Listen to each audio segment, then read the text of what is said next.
Tamiya twin detonator. It's a 2-motor, 4-wheel drive, manual speed control RC truck. And this one I bought in 2002, I believe. 2002, 2003, somewhere in that area. It was a basher in the day. So I just kind of took it out. It's been in storage for quite some time. And where is it at here? There's a crack in this. There it is, you can kind of see. But anyway, this is an old MRC controller that I had from the late 80s. And some of the connections aren't as solid. It's got a lot of jerky movement in the speed controller.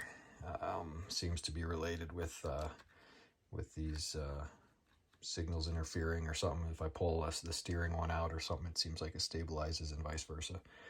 It's pretty erratic, so I just thought what I can do to maybe fix this up, get it back into running condition. And I'm not sure exactly what I want to do right now because of the dual motor setup. So one option I can do is I have this electronic speed controller from another RC car that I had. Might have been like the Mini Cooper or the Lunchbox, and re-release of those anyway from the early 2000s. But it's only got leads for a single motor, so I might be trying that out and just seeing what happens if how decent this runs for a truck on one motor. And I got this little mini receiver that I'm going to try and replace that old ancient MRC receiver with and see if this one's going to be more stable. It looks like I can just put the crystal in there. So that's what I'm going to try and see what happens. Just going to feed this wire through here and get that disconnected. We'll remove it anyway. We'll get this all detangled.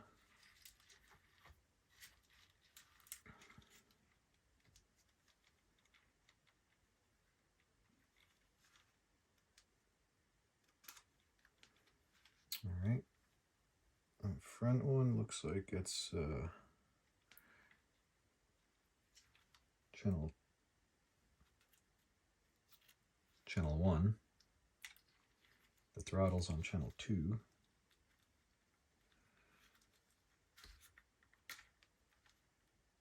And the battery. Okay, it's disconnected. I'll get this crystal out of here.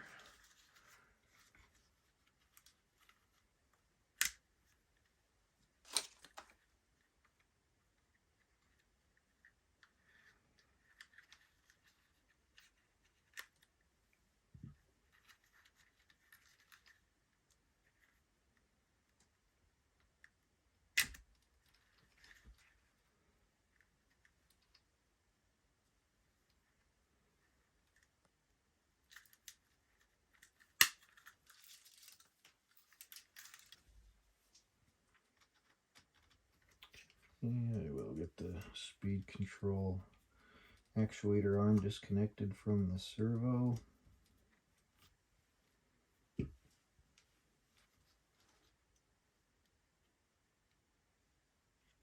All right, these motors, let's see, the rear one looks like I've got a yellow to a red and a green from the motor to a black on the speed control.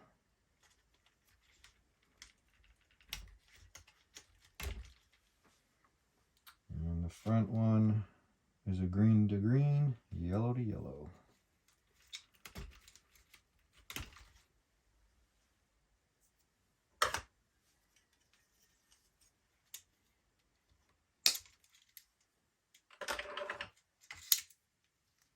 Let's get those ties out of the way. Be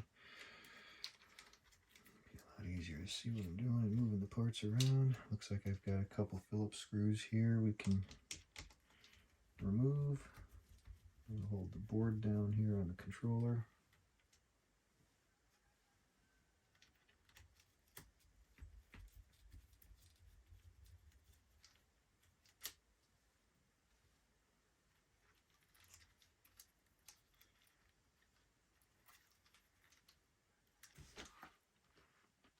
Okay, we'll take off our heatsink here.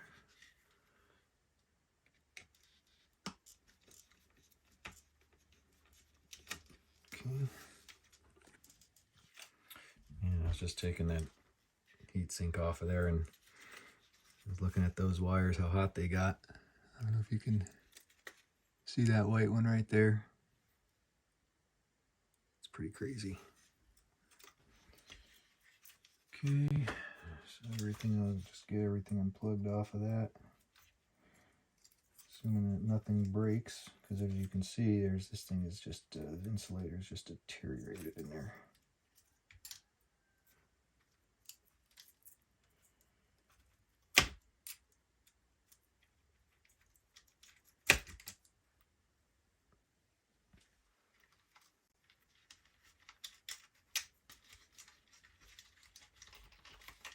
What's interesting on this is that it's still just 2 wires off the speed control that split to feed each motor.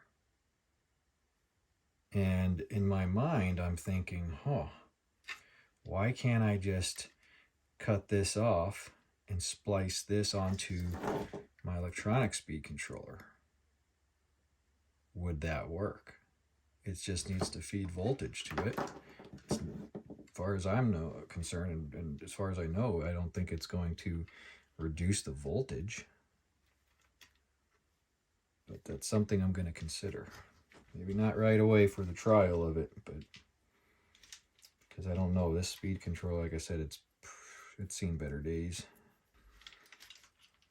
Okay, I just disconnected it from my auxiliary. I got little headlights on it, and then my on-off switch plugged in here. Okay, so I just plugged in the steering and the throttle.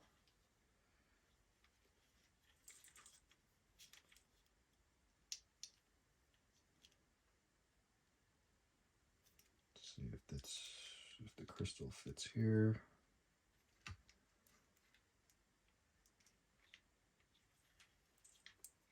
Hook up the battery.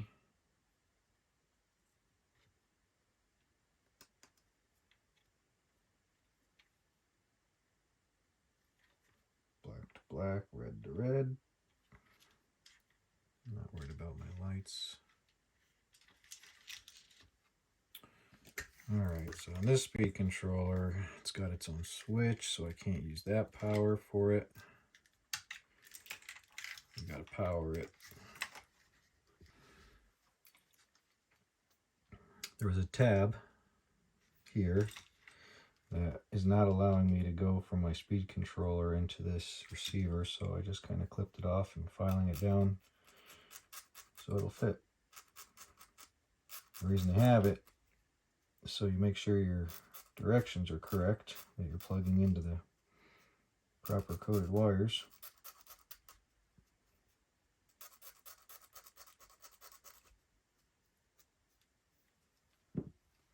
And as long as you got white on the one side,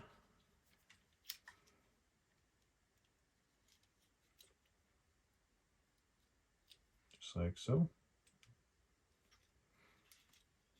and you'll be okay. Alright, I think I got it figured out. Just attaching the motor leads. I just had to run this little 2-wire connection into this, match up my black, red, red. Not sure what the white one's going to be for.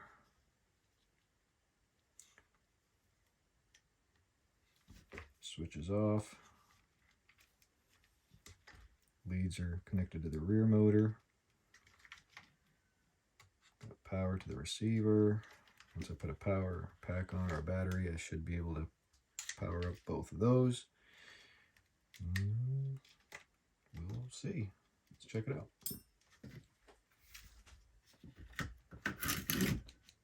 All right, so I'm going to turn on my radio.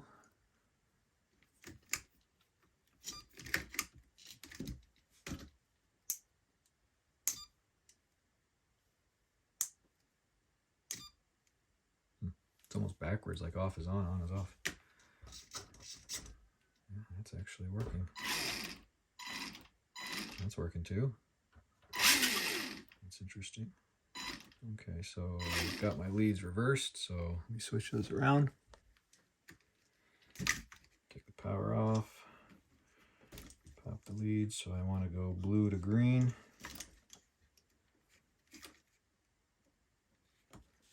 Orange to yellow.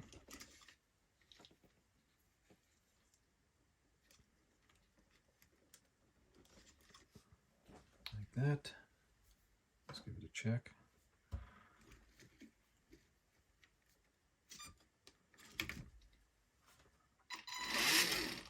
Yep. Forwards, forward.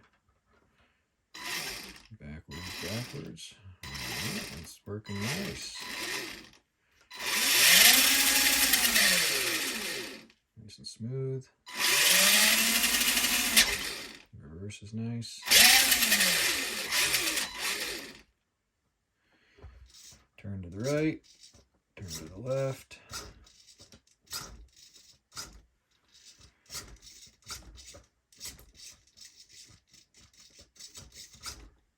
Trim it a bit maybe.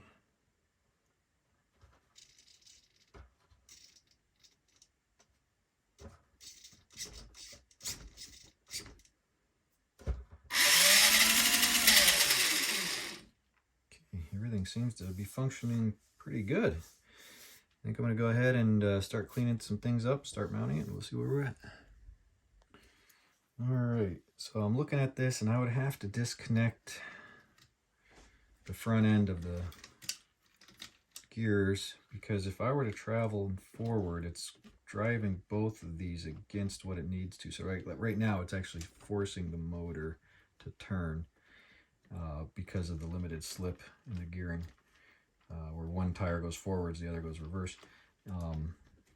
So that's not going to work, and I don't want to disconnect it. So I think what I'm going to do first then is I'm going to go ahead, and this is the original manual speed control. I'm going to go ahead and just cut it here, and I think I'm going to go ahead and cut this electronic one here, and I will splice in these two wires so I can run the front motor.